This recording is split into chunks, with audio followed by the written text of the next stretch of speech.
जय श्रीमन नारायण दोस्तों, आज मैं आपके लिए इस वीडियो में लेकर आई हूँ वैशाख स्नान की एक बहुत सुंदर कहानी। इससे पहले आप हमारे चैनल पर नए हो तो जुड़ जाइए और हमारी कहानी पूरा सुनिएगा और हमारी कहानी कैसे लगी ये कमेंट बॉक्स में ज़रूर बता दीजिएगा। तो आइए हम आपको सुनाते हैं। एक समय की बात है, किसी नगर में एक राजा रहता था। वह बहुत दयावान और धर्मात्मा था और भगवान विष्णु का परम भक्त था। वह हर वर्ष गंगा जी में वैशाख स्नान करता था। एक समय जब वैशाख मास आया तब राजा ने निश्चय किया कि मैं इस नगर का राजा हूँ, मुझे पूर्ण अधिकार है कि मैं सबसे पहले गंगा जी में स्नान करूँ। उसने सारे नगर में ढिढोरा पिटवा दिया कि गंगा जी में सबसे पहले स्नान मैं ही करूँगा और बाद में कोई करेगा। यदि कोई पुरुष उससे पहले स्नान करेगा उसे अपना आधा राज दे देगा और यदि कोई महिला उससे पहले स्नान करेगी तो वह उससे शादी करनी पड़ेगी। ऐसा कहकर राजा गंगा जी के घाट पर पहरी कड़ा कर दिया और सारी रात गंगा जी में की पहरा देते हुए राजा सुबह सबसे पहले घाट पर आता और स्नान करता, परंतु उसे घाट गीला मिलता था और पानी हिलता हुआ दिखता था। राजा ने घाट पर पहरी कड़ा कर दिया, परंतु रोज का यही नियम था, क्योंकि घाट के किनारे पेड़ पर एक बंदरिया रहती थी जो रोज सुबह सबसे पहले गंगा जी में स्नान करती थी। अपने पिछले जन्म के कुकर्मों से उसे बंदरिया का जन्म मिला था और उसे अपना पिछला जन्म याद था। वो भगवान विष्णु की भक्ति थी, इसलिए वैशाख स्नान करती थी। देखते ही देखते वैशाख मास समाप्त होने ही वाला था। एक दिन एक सिपाही ने बंदरिया को स्नान करके निकलते हुए देख लिया और इसे पकड़ लिया। राजा के आने पर उसे बताया कि यह आपसे पहले यहाँ स्नान करती है। बंदरिया को देख राजा को आश्चर्य हुआ। तब बंदरिया ने इंसान की भाषा में उसे सारी बात बता दी और जैसा कि राजा ने प्रण लिया था उसने बंदरिया से शादी कर ली। बंदरिया को यह पता था कि उसके वैशाख स्नान के फल स्वरूप वह रानी बनी है। राजा ने बंदरिया के साथ अपना पति धर्म निभाया। राजा की बहुत सी रानियां थी जो बंदरिया का मजाक उड़ाती थी। देवयोग से बंदरिया को गर्भ ठहर गया। धीरे धीरे 9 महीने का समय बीता और बच्चा होने का समय नजदीक आया। एक दिन बंदरिया ने राजा से पूछा, जब बच्चा होने को होगा तो मैं आपको कैसे बताऊंगी। राजा ने बंदरिया के कमरे में एक घंटी लगवा दी और बोला, जब तेरे दर्द होगा तो तू घंटी बजा देना, मैं आ जाऊंगा। बाकी रानियां ने घंटी के बारे में पूछने लगी, या घंटी क्यों लगवाई है, तो बंदरिया ने सारी बात उन्हें बता दी। रानियां हंसने लगी और बोली, जरा बजा कर तो देखो राजा जी आते हैं या नहीं। बंदरिया ने घंटी बजा दी। राजा दौड़ा वहां आया और पूछने लगा, क्या हुआ, दर्द हो रहा है। बंदरिया बोली, नहीं, मैं तो देख रही थी आप आते हो या नहीं। यह बात सुनकर राजा को गुस्सा आया। उसने गुस्से में घंटी उतरवा दी। एक दिन बंदरिया को दर्द होने लगा तो रानियां बोली, तू आंखों में पट्टी बांध कर लेट जा, इससे तुझे दर्द नहीं होगा। वैशाख मास के कुंड के प्रभाव से बंदर को एक सुंदर पुत्र हुआ। बंदरिया ने एक सुंदर पुत्र को जन्म दिया। उसको देख सभी रानियां को हो गई कि उनकी कोई संतान नहीं थी। यह सोचने लगी कि अब ये राजकुमार बन जाएगा और बंदरिया राजमाता बन जाएंगी। सभी रानियों ने एक योजना बनाई और बड़ी रानी बच्चे को कपड़े में ढक कर बाहर ले गई। दासी को बच्चे को देकर बोली, इसे नदी में फेंक दो। ऐसा कहकर रानियों ने बंदरिया के पास एक पत्थर रख दिया। जब राजा आया और पूछने लगा कि क्या हुआ, तब रानियां बोली, इसे बंदरिया ने पत्थर जन्मा है। पत्थर देख राजा ने सोचा, जब बाकी रानियों को ही बच्चा नहीं हुआ तो इस बंदरिया को कैसे होगा।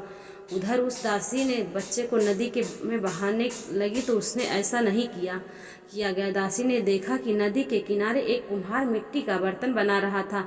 दासी ने मिट्टी के बर्तन में बच्चे को रख दिया और वहां से चली आई। कुम्हार ने जब बच्चे की रोने की आवाज़ सुनी तो बच्चे को देखकर बहुत प्रसन्न हुआ। क्योंकि उसके कोई संतान नहीं थी।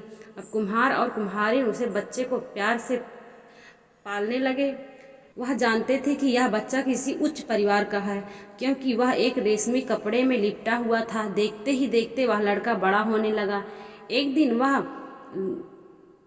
कुएं के पास खेल रहा था। संयोगवश वही दासी कुएं के पास आई और अपनी सहेली से बात करने लगी। वही बंदरिया के बात करने लगी, बंदरियों के बेटे के पैदा होने की सारी बात बताई। यह भी कहा कि उसने बच्चे को एक कुम्हार के बर्तन में रख दिया था। लड़के ने सारी बात सुन ली और जाकर कुम्हार को सारी बात बता दी। यह सुनकर कुम्हार बोला, इसका मतलब तुम राजा के पुत्र हो और बंदरिया तुम्हारी माता है। परंतु यदि यह बात राजा को कहेंगे तो रानियां हमें झूठ साबित कर देगी। वह बालक बोला, आप मेरे लिए मिट्टी के हाथी और घोड़े बना दो। बालक अपने मिट्टी के हाथी और घोड़े लेकर कुएं के किनारे बैठ गया। जब दासियां पानी भरने आई तो वह बालक बोला, मेरे हाथी घोड़े को भी पानी पिला दो। दासियां बोली, मूर्ख, मिट्टी के हाथी घोड़े कभी पानी पीते हैं? तो वह लड़का बोला, यदि राजा यह मान सकते हैं कि बंदरिया के बच्चे की जगह पत्थर पैदा हुआ है तो मिट्टी के हाथी घोड़े भी पानी पी सकते हैं। दासी यह बात सुनकर जाकर राजा को बता दी। यह सुनकर राजा बहुत आश्चर्य में पड़ा और बंदरिया से पूछा तो वह बोली, मुझे कुछ नहीं पता है, मेरी आंखों पर पट्टी बंधी थी। राजा ने रानियों से पूछा। रानियां बोली, हमने पत्थर पैदा होते देखा है। राजा को रानियों की बात पर विश्वास हो गया। तब राजा ने कुम्हार को और उसके बेटे को देश निकाला दे दिया। अब वह जंगल में अपनी झोपड़ी बनाकर रहने लगे। एक दिन योजना बनाकर वह लड़का मिट्टी के घड़े में पानी भरकर और पेड़ के नीचे आग जलाकर पीपल के पेड़ पर चढ़कर बैठ गया। कुछ ही दिन में जंगल आई और लकड़ी काटने लगी। थकान से उन्हें प्यास लगी। उन्होंने पेड़ पर बैठे उसे लड़के को देखा, उससे पानी मांगने लगी। तो वह बोला, पानी के बदले तुम्हें मेरा एक काम करना होगा। मेरा गमछा पकड़कर तुम्हें मेरे पीछे पीछे चलना होगा। प्यास से व्याकुल होकर लड़कियां ने हाँ कर दिया और गमछा पकड़कर उसके पीछे पीछे चल दी। लड़के ने पीपल और अग्नि के चक्कर लगाना शुरू कर दिया और फिर उन्हें पानी पिला दिया। पानी पीकर सभी लड़कियां अपने अपने घर चली गई और घर जाकर उन्होंने सारी बात अपनी माता पिता को बताई। सभी लोग इकट्ठे होकर राजमहल में पहुँचे तो राजपुरोहित जी को सारी बात बताई गई तो पूछने लगे, पीपल के साथ क्या वहाँ अग्नि भी थी? लड़कियाँ बोली, हाँ, अग्नि भी थी। राजपुरोहित जी बोले, इन सभी लड़कियों का विवाह उस एक लड़के से हो गया। अब राजा सभी के साथ उस लड़के से मिलने जंगल में पहुँचे कर बोला, तुमने इन सभी से विवाह किया है? लड़का बोला, हाँ, मैंने इन सभी से विवाह किया है। राजा बोले, अब तुम्हें इन सभी को अपने साथ रखना होगा। लड़का बोला, मैं तो जंगल में यहाँ वहाँ घूमता हूँ, मेरे पास घर भी नहीं है, इन्हें क्या रखूँगा। तब राजा लड़के से कहा, तुम हमारे साथ नगर में चलो, मैं तुम्हारे लिए घर बनवाऊँगा जहाँ तुम इनके साथ रह सकते हो। यह देखते ही देखते उसका घर तैयार हो गया और उसकी सभी पत्नियों को एक एक पुत्र रत्न प्राप्त हुआ। अब लड़के ने राजा को रानियों को साथ भोजन पर आमंत्रित किया। राजा सभी रानियों के साथ उसके घर गए परंतु बंदरिया को नहीं ले गए। तब लड़के ने पूछा, आप अपनी सबसे छोटी रानी को अपने साथ क्यों नहीं ले आए? राजा बोला, उसे समझ नहीं है इसलिए बाहर नहीं जाती। लड़के के आग्रह पर बंदरिया को वहाँ बुलाया गया।